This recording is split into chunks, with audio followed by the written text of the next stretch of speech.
የዛኔ አዱዬ አዶናዬ የጃኒ እናት ነኝ ስትለኝ ነበር። ጃኒን እኮ ራሱ እኮ በራሱ እኮ ችግር እኮ ነው ከጃኒ ጋር መሯሯጥ። ታይ እንዳቅሜ እጅ ብሰጣት ደስ ይለኝ ነበር። ሌላው እንኳን ሰለም የተራ ሽሮና በርበሬ እንኳን እንትን ሲል ስንት አንበሳ ይንደረደርለታል። እና እኔ በዛ መስሎኝ ነው እንጂ እኔ ላገኝሽ ያልኳት እንደናንተ ለማግኘት መክፈል አለባቸው። እኔ ተራ ሴት አይደለሁም። እዚህ ያሉት እንኳን ስንት ከሷ የበላለጡ ነው። እኔ ማንም ሰው የማግኘት ፍላጎት የለኝም። ማንም ሰው ገባችሁ? ማንንም ሰው እኔ የምፈልገውና የምፈልገው ነው ማግኘት የምፈልገው። እኔን ያከበረኝን አገኘዋለሁ። ያከብር ያለው ሰው ገባችሁ? እንጂ እናንተ በጣም ባለጌዎች ናችሁ። በጣም ስዶች ናችሁ። በጣም ልጅቷን በቃ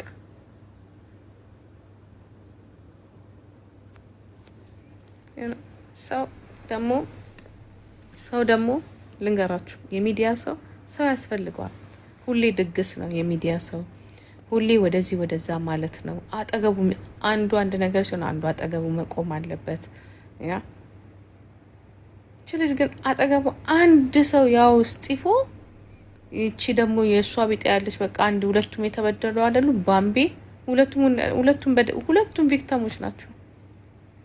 ባምቤም እንግዲህ ቀለበት ነው አገባለሁ ብላ ነው ሄደችው መሰለኝ። በቃ ደግሞ እግዚአብሔር ስጢፎ ነበር አለቀ። ይሄ ሁላ በማን የመጣው? የራሳቸውን ጓደኛ የሚሰበስቡ የሰውን ጓደኛ እንዲሆንሽ እንደዚህ ይሁንሽ እንዲያርገውሽ እያሉ አሙቀው ልጅቷን ብቻዋን አስቀርተዋት ያ ውስጧ እንደዛ እንዲሰማት አድርገው ያው ዛሬ ልጅቷ ብቻዋን ናት። ከፋም ለማም ተቻችሎ ሰው ቢኖር አጠገብ ደስ ይላል። አሉ ደግሞ እነ እንቁርቴ አሁን ጓደኛ አታረጋቸው። ምናቸው አያምር። ገባችሁ? አሁን እነዚህ ሁለት ታሮች ምናቸው ያምራል። ሄደ አሁን እቺ አንድ ደግሞ አለች አሜሪካን የምትኖር የዛኔ አዱዬ አዶናዬ የጃኒ እናት ነኝ ስትል የነበረች አለች። እኔ ስል ሰምታ ማለት ነው። ገባችሁ? እኔ ስል ሰምታ። አሁን እነዚህ ምን ታረጓችኋላችሁ? እሺ ሶሪ ምን ታረጓችኋላችሁ? ገባችሁ? አይችሉበት ቢያወሩ አያምርባቸው። ያ የጃኒ ሶሪ የኔ ቆንጆ ቴንክ ዩ ማማዬ። የጃኒ እናት መሆን ያለባት ጂጂና ጂጂ ብቻ ናት። የሚዲያ ማለት ነው። ዋናዋ እናቷን አላልኩም ከይቅርታ ጋር። ያ እነዚህ ሁለት የጃኒ እናት ነኝ። እኔ እኮ ብጮህም ብቆጣም ምን ብልም ያምርብኛል እኮ። ቀላል ነገር አይደለም። እናትየው እንኳን እንደዚህ ያላዩም እንኳን ያለው ሄዶ እኮ የእውነቴን እኮ ነው። ጃኒን እኮ ራሱ እኮ በራሱ እኮ ችግር እኮ ነው ከጃኒ ጋር መሯሯጥ። ታይ እዚህ ጋር ታይ፣ እዛ ጋር ታይ ማለት ታይ። ቀይ መብራት እንዲህ እኮ ጃኒ ጋር እኮ መቆም አረንጓዴ ቢጫ ቀይ፣ ጃኒ ቀይ፣ ጃኒ አረንጓዴ፣ ጃኒ ቢጫ ቀይ፣ ቢጫ ቀይ፣ እንደዛ ነው ነገሩ። እኔ በጣም ነው የምወዳት። ኑንሻት በእናትሽ እንዳትቀየሪባት። ምንድነው የምትቀየርባትና ነው? አንድ ሰው ከወደድሽ ምን እንደምትቀየሪባት? አሁን ቅድም እንዳለችው ቢሆን እኔ 90 ዲግሪ ገብቼ ወል ነበር፣ ግን አይሆንም። በቃ እኔ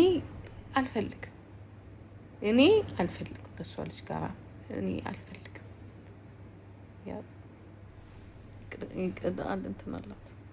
በቃ ያለችበትን ቦታ ነገር ስለማቅ እነዚህ ያሉ እኔ ብረዳት አይሻልም? እኔ ብረዳት ለምን እንዳለች እኔ አውቃለሁ። ምን ውስጥ እንዳለች እኔ አውቃለሁ። ገባችሁ? ግን ተረዷት ነው። እንደኔ ተረዷት። ልጅቷ ብቻዋን ናት ያለችው።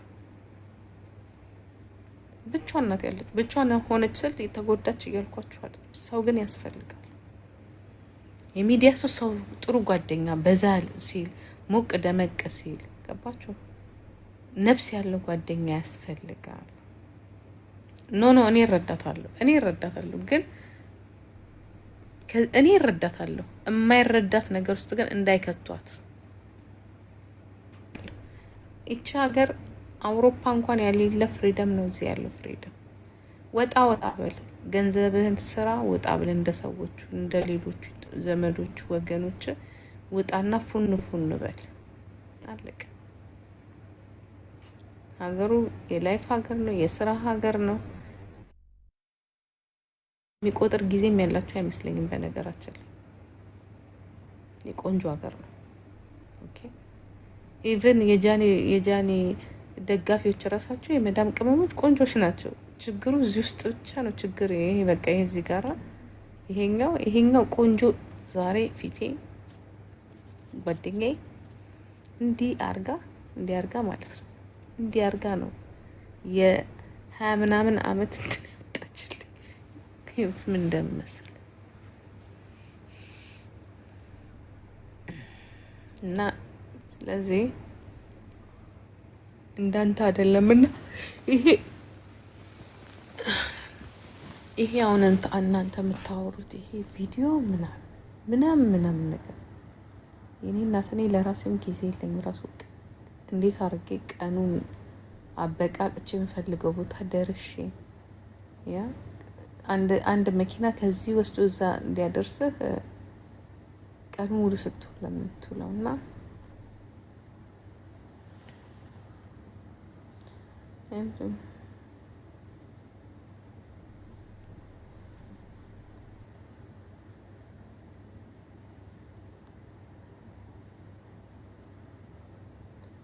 ልጅቷ በጣም ነው የምታሳዝነው፣ ግን ግራ እያጋቧት ነው።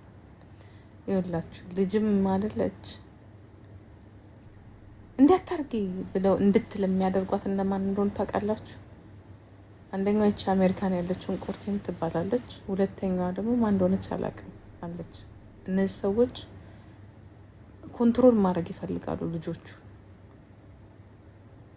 አጊቱ እኮ አካም እንዴት ነሽ ማማዬ? ምን ይዤልሽ ልምጣ? እስቲ ቆይ በውስጥ እደውልልሻለሁ። ዋትሳፕ ያልሰራ ብሎ ነው እንጂ ልደውልሽ። ለካ እዚህ ሀገር ዋትሳፕ አይሰራም።